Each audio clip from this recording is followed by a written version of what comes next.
I was 3 weeks into a flora census on Calder's Reach when the Vren found me, and I want to be clear about one thing before anything else. I did not fight it off. I did not outsmart it. I ran into a creek bed, fell once, and it caught up to me and opened my forearm to the bone, and then it stopped. That's the whole story. Everything after that happened on a ship, on a screen, and none of it was anything I did. The Vren hunters belonged to the Conclave's forward containment program, and the one assigned to Calder's Reach was on loan to verify a string of livestock loss reports from the colonial leaseholders 3 valleys over. I'd heard the handlers talk about it twice in the mess hall, the way you'd hear someone talk about a piece of heavy equipment they respected and didn't entirely trust.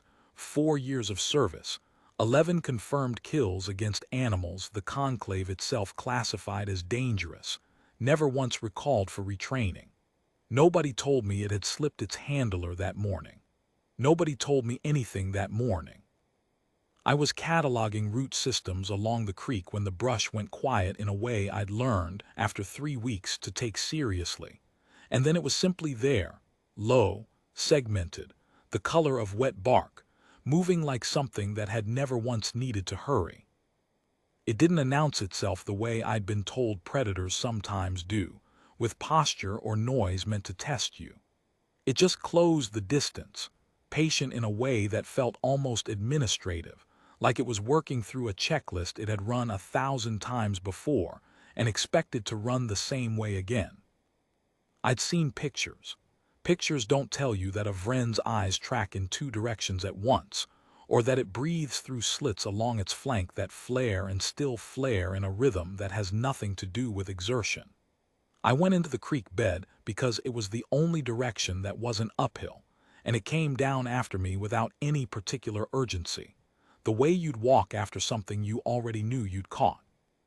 It opened my arm on the second pass.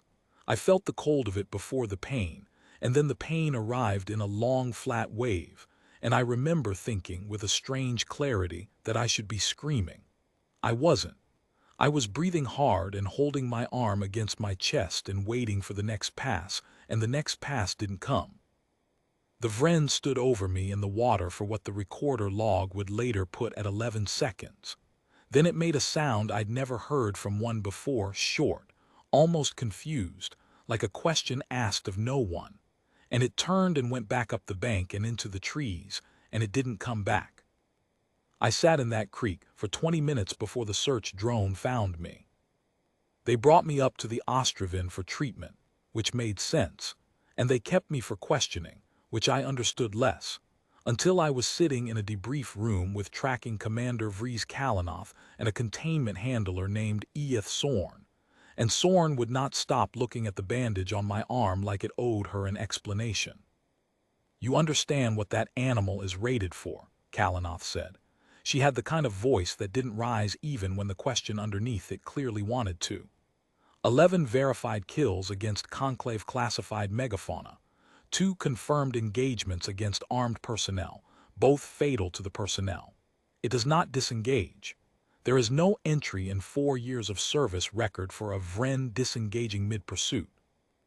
"It disengaged," I said. "I was there." "We know," Sorn said. "We have the footage." That was the first I understood the Vren carried a recorder at all.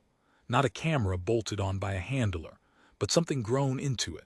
A bio-optic relay behind the eye that streamed everything the animal saw, and more importantly, everything it read. Kalanoth pulled it up on the wall screen without much preamble, like she'd already watched it more times than she wanted to admit, and wanted a second opinion from the one other person who'd been in the water. The footage opened low and wet-edged, my own face filling most of the frame, distorted at the rim the way water on a lens distorts things. Over the image, a secondary layer bloomed in soft amber, a targeting overlay, Sorn explained, keyed to something the Vren's own systems called distress signature. It was reading me.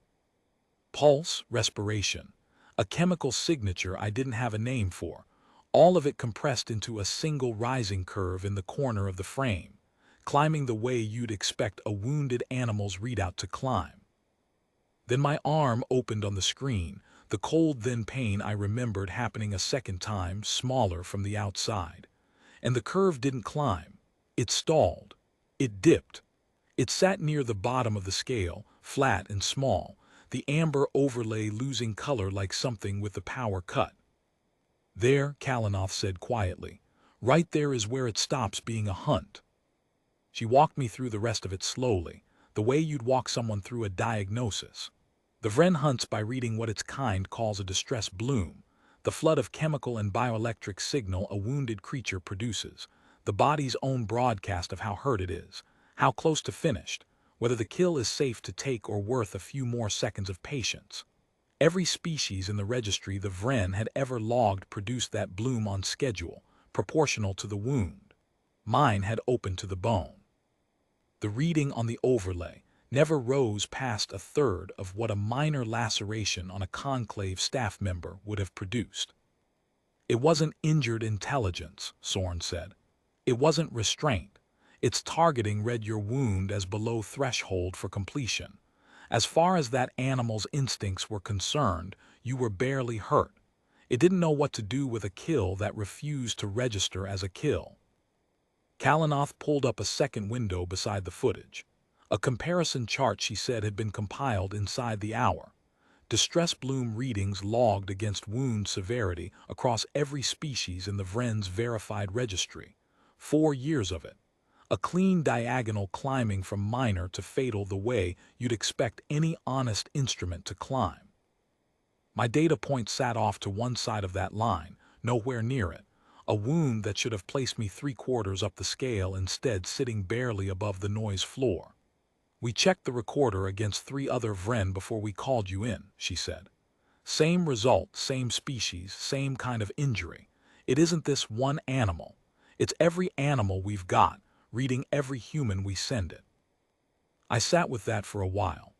My arm ached in the ordinary way an arm aches after 16 stitches, which is to say it hurt quite a lot, in a way I had simply not been broadcasting to anything with the equipment to read it. I felt it, I said, because it seemed important to say. I'm not made of stone. I felt every second of that. We don't doubt that, Kalanoff said. What we doubt is the recorder. Except the recorder doesn't lie, and we have 11 witness statements from people far less calm than you are right now, and none of them produced a reading that low. The instrument's working fine, Ms. Igger. The discrepancy isn't an error. There was a long silence after that, the kind where I understood I was being looked at less like a survivor and more like a sample, and I let it sit, because there wasn't much I could add. They asked me to confirm a timeline. They asked me twice whether I'd felt afraid, and I told them the truth, which is that I had felt afraid the way anyone would, and that fear hadn't seemed to be the thing the Vren was waiting on. Kalanoff filed the incident under a classification I wasn't shown, and Soren told me, almost as an afterthought, that the containment program would be flagging every Conclave loan involving human exchange personnel for review.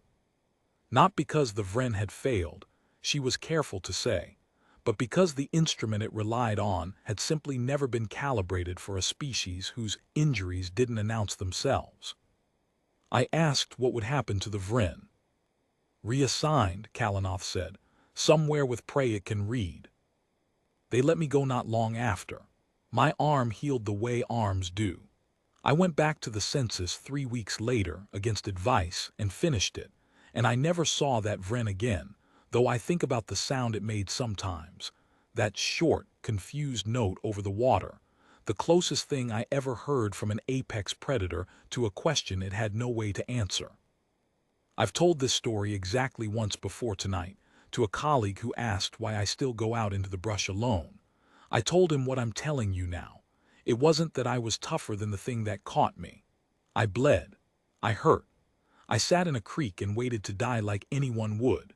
The only difference, as far as I can tell, is that whatever was supposed to tell that animal how close I was to finished simply never sent the message. Nobody's fixed that instrument yet, as far as I know. I'm told it's harder than it sounds.